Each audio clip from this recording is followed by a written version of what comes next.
All right, so good morning and welcome to today's class. In today's class, we shall be learning grade level pedagogy and specifically early childhood education. Now, we understand that for grade level pedagogy, the exam will be in three different um, modes. We have three different groups for this very grade level pedagogy. Those trained for early childhood would write their exam separately or will write different questions, as well as those who did primary or JJ's education would sit for a different set of questions, and those who did the SHS, who covered the SHS or the tertiary, and the vocational, the technical and vocational would also take a different set of questions.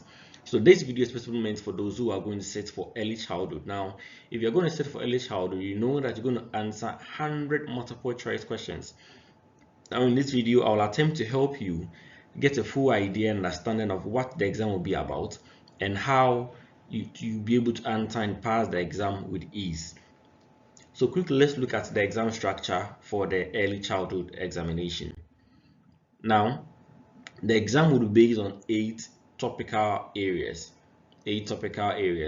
And first is the early childhood profession. What is it entirely about? What are the characteristics of it? What are the goals? What are the relevance? What is the need for early childhood? That would carry 12 out of 100. Next, personalities that informed early childhood practices that we have at the moment. So Gtle, Jean Piaget, Maria Montessori, all those people, we need to know about them. What did they contribute? Next, and that carries 14 out of 100 marks. A program that informed early childhood practices today, that is also for 5 marks. The national policy that relates to early childhood, the school feeding, all those policies that you know of, would also account for 11 questions. You have bodies that regulate the early childhood, so the ministry, GES, and all those bodies would also have questions on them, and that is for 9 questions. Then ethical issues in early childhood, that's 15 marks from that as well. So we'll be looking at issues like poverty, vulnerability, child abuse, and all those things that come into the concept of early childhood. Then we shall look at the early childhood pedagogies, which, if you watch the first video, which I said was meant for all the people, irrespective of whether you are offering early childhood or primary or SHS, you realize that video is equally for you. So we spoke about the pedagogies for early childhood and all those things in there. So we look at that on a second time, and we'll give just a quick recap. And I think that also holds for 20 marks, and assessments for early childhood, that also holds for 14 marks. 14 marks. So let's kindly take note of it. Now, quickly, let's look at the first topic, the early childhood profession. Now, when we say early childhood, what are you trying to refer to? Early childhood, the concept in here is a child. So who is a child here? Now you're looking at a child at an early stage. And the next word there we see is education. That means that we are seeking to educate a child at the very early age. So early childhood simply refers to the education and care provided to children from birth through approximately to the age of about 18, age of 8. So early childhood, we are trying to look at children between say age 1 to age 8, at a time where they've been ushered into schools. We're seeking to educate them at their early ages, at their early stages. Now, I'm sure you remember some time past, we would say that if you're going to school, you need to do this. If you're able to touch your ear, that means you are grown enough, you are matured enough to go to school. And now all these concepts are no more in existence. Now, we seek to promote early child education in the world today, in Ghana today. And that is why this is all about. So now, it has come to notice that when children are educated at their early ages, it has lots of benefit that it gives. So in the next slide, we shall be looking at all of those things, and then we will test ourselves with how well we understood the concept. Now, next to know is what are the characteristics? What is the nature of early childhood education? How does it look like? What characterizes it? So one, early childhood education is based. It's supposed to be play based, and it is play based.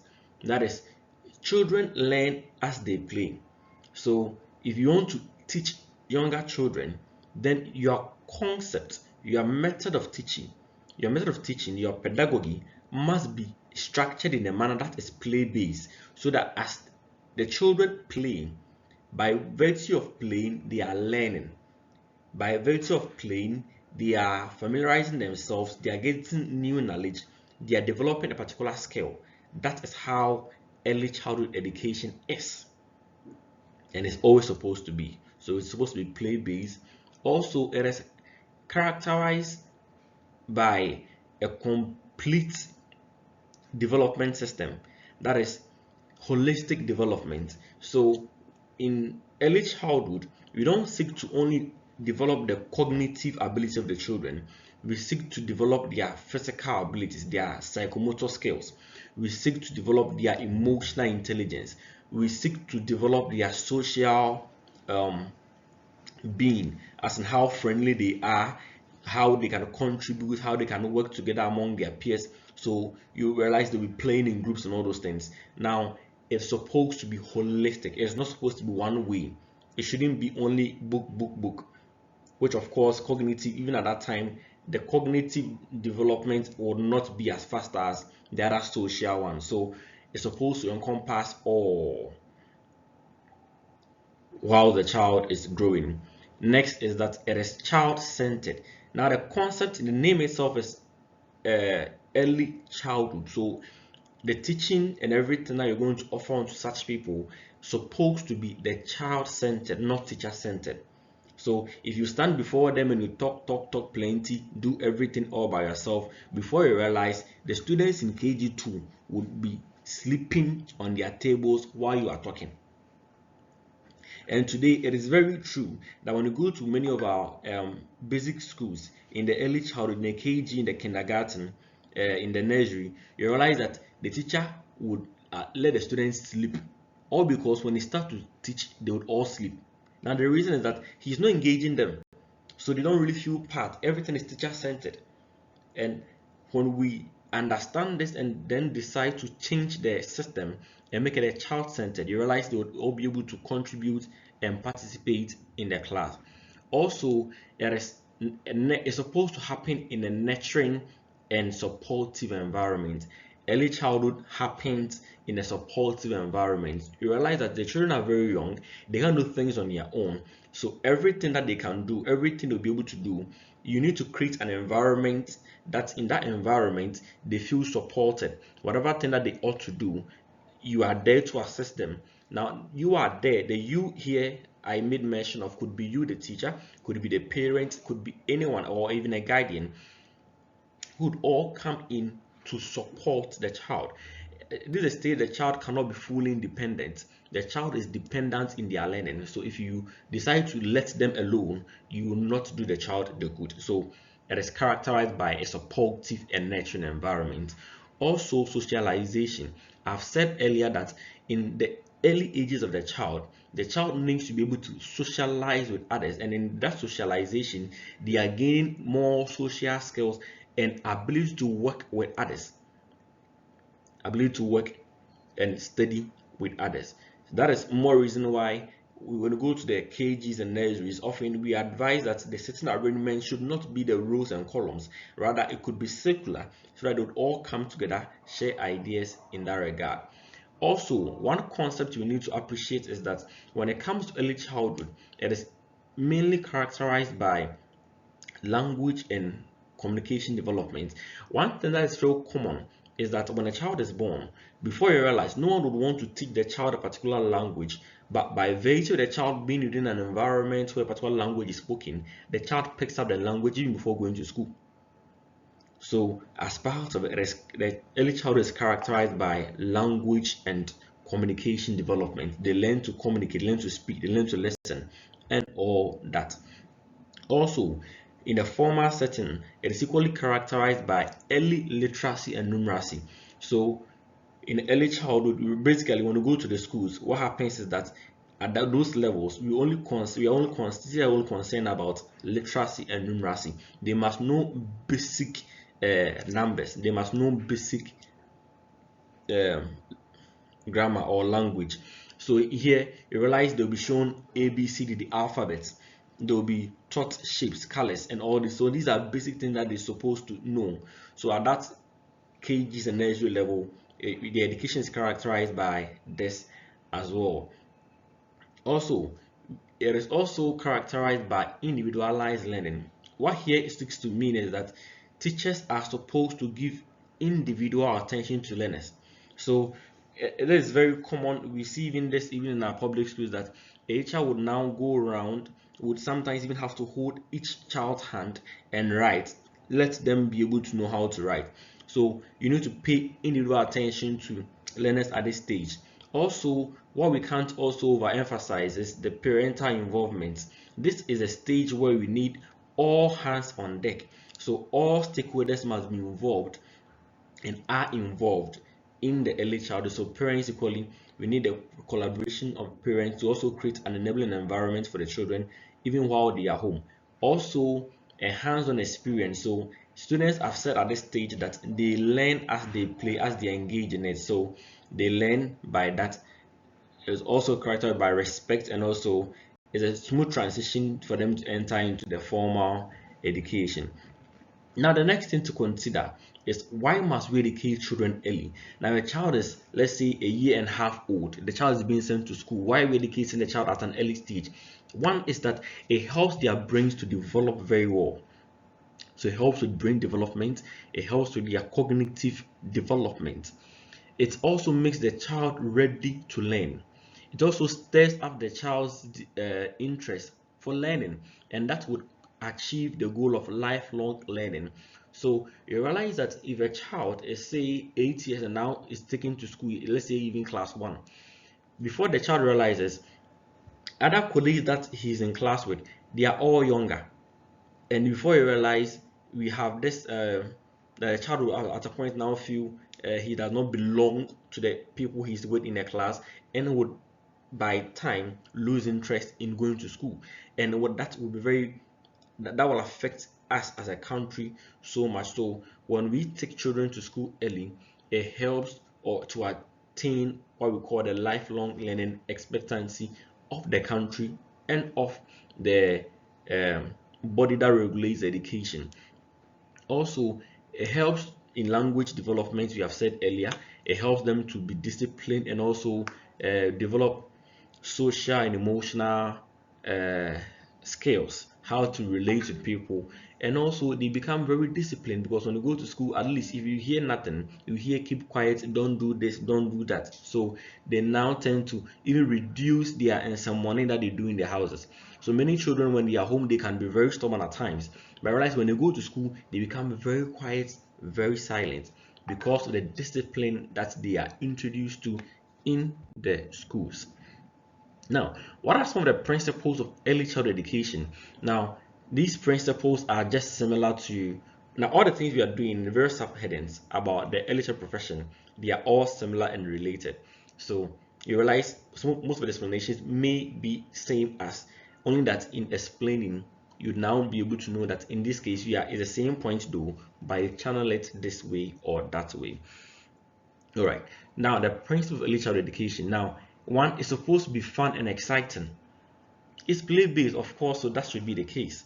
Now, it's child-centered, it is play-based, it's an environment where we nurture. So it's supposed to have that respect and nurturing.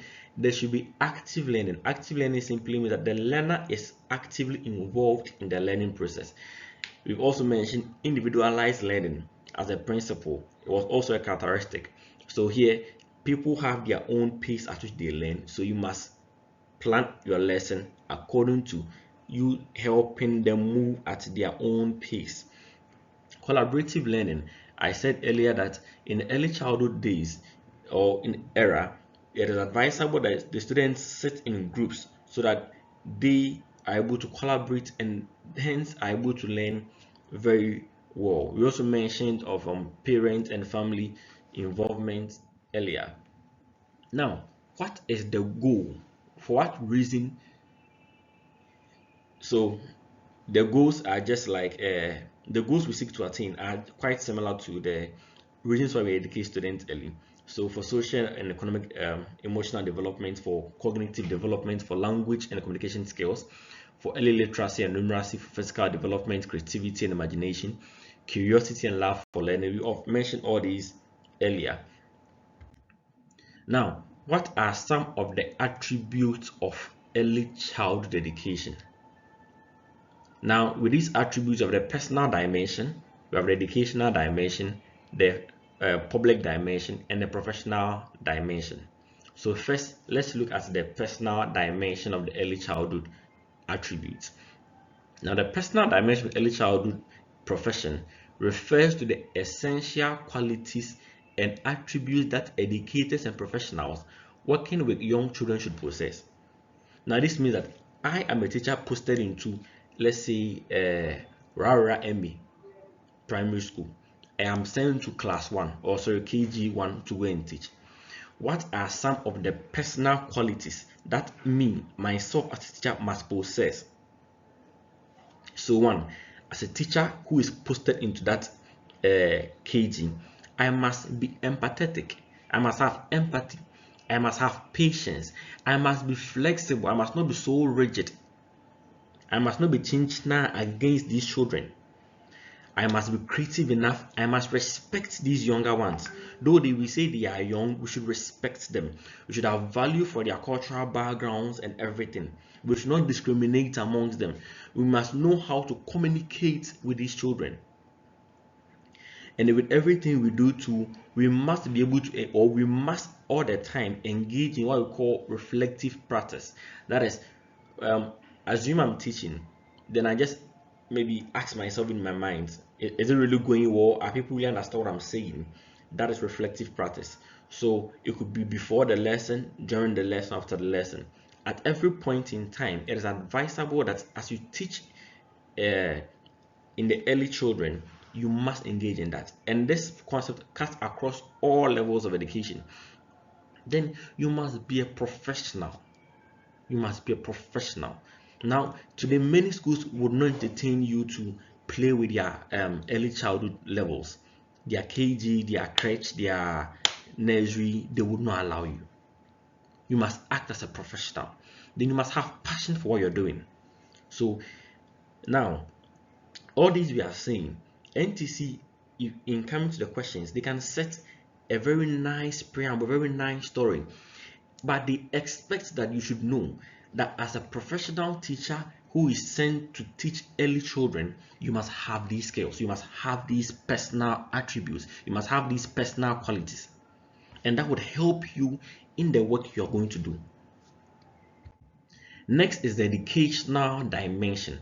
Now, the educational dimension refers to, or it encompasses all the attributes that are crucial for developing effective and impactful teaching. So for you to be able to teach very well and impact the children you are teaching, there are certain attributes that you must have, and that would help you. One of them, this is educational, so one of them is you must have knowledge about child-centered teaching approach, and that is what you must use. Your teaching must be child-centered, not teacher-centered. You must know about play-based learning. So whatever thing given you, whatever topic given you, you must know how well to go about the topic, plan it in a manner that it becomes play-based. They are able to learn while they are playing. It is holistic. So in everything you do, it's not supposed to be only the book thing. What the Slav was saying, it should at the end of the day have helped the children to develop how to talk to each other, how to relate to themselves, how to be strong emotionally, and everything that encompasses holistic development, as we mentioned earlier. Now, you must equally know about their individual and cultural diversity, more especially individual diversity, that not all the children are the same. I remember some time past I taught in KG, and then I think in KG2 there was this girl who was promoted. She skipped KG1 and came to join the KG2. And now when she came, the girl was still outsmarting and outperforming those who were originally in KG2. And if you're not so careful, you would use this promoted person to in a way that respects those who are there and are quite even older than her, and even sometimes may have repeated in the KG2 before this person was promoted to come and join them. You must respect these children.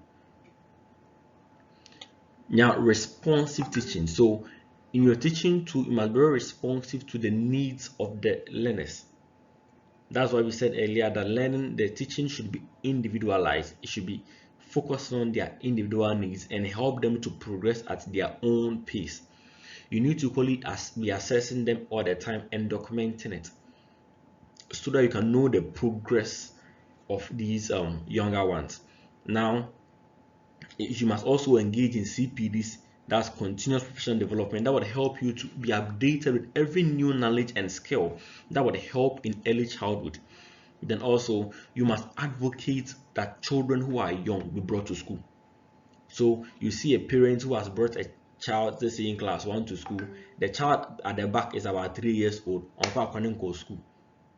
Then you just see the parents walk by the school and go all the time. It is very wrong. You must advocate that children at their younger ages must be brought to the classroom to study. Now, the professional dimension. Here, you're looking at the specific qualities and characteristics that define you as a competent teacher. So, knowledge base, you must have the know what. You must have the know what about what you are supposed to go and teach. You must all the time be learning. You must be integrous. You must have integrity. You must know how to communicate. You must be culturally competent, know what the culture is about. You must be very observant and have a person who is actually good with assessing learners. So you must equally know how to collaborate and work with people. There are some teachers who find it very difficult to go closer to their children they are teaching, and that is very bad. You must be able to collaborate with them, go to them as if they are part of you. They are like a fellow brother or sister. So you need to work together with them. That is how and when these younger ones are able to pick up everything that we are giving onto them. You must be flexible, not so rigid, and also engage in reflective practice as was mentioned earlier. Now, let us now look at the difference between how early childhood was perceived in the past and how it is perceived today. Now, in the past, students were not made to fully participate in the lesson. It was more of teacher based. School that kind of thing. No, but now it is students are active participants in the class. Before, there was strict discipline being enforced by the teacher, and now this time around, the teacher is a personal guide to the child who is learning. Some time passed, or in the earlier days, play was limited, but now early childhood is supposed to be play based. This is not a wonder when they were introducing this concept. We saw some funny videos that were circulating on social media that teachers were saying something past human body and then with the children, and people were making fun of it and all those things. So all these things were happening, but the key thing, the positive here we need to pick is that they were trying to make it a play base. It was a demonstration of how the lesson should go about to help. Now, before, it was a homogeneous approach. You stand there, you teach all of them together, but this time round, you need to pay attention to every individual child. It is therefore advisable that early childhood classes are not overloaded. They should not have a so larger student to teacher ratio, so the teacher can have attention for these younger ones. Now, what are some of the expectations from stakeholders? Now, the stakeholders, as mentioned earlier, are the parents, the teachers, the school leaders, and all the people who come into play. Even GES, NACA, and all these bodies are also concerned. What are parents supposed to do? Parents must be very, very active in their child's learning. When they come home, they must help them. They must allow them to read if only they can read. They must tell them stories. As they tell them stories, they enrich their cognitive abilities, how they process things and everything. Parents must also limit the screen time of children. Don't always be allowing them to watch TV and on the phones play games all the time. You must encourage outdoor learning as well too. then you can develop a routine that, okay, from this time to this time you can play, from this time to this time you are sleeping, from this time to this time you are learning something. Or even if it is a game you are playing a game on a tablet that would help you, that is more educational, would help you learn better. This is what parents are supposed to do. Parents must be actively involved in their child's learning. Now, teachers and caregivers must also give individualized attention to every child. They must be play-based, as said earlier. They must give emotional support. Sometimes a child might come to class and would feel down. It would surprise you, even children at KG and crèche can sometimes even think more than an adult. So you must provide that emotional support, hands-on learning, then be continually assessing them to know the progress that they are making with lessons.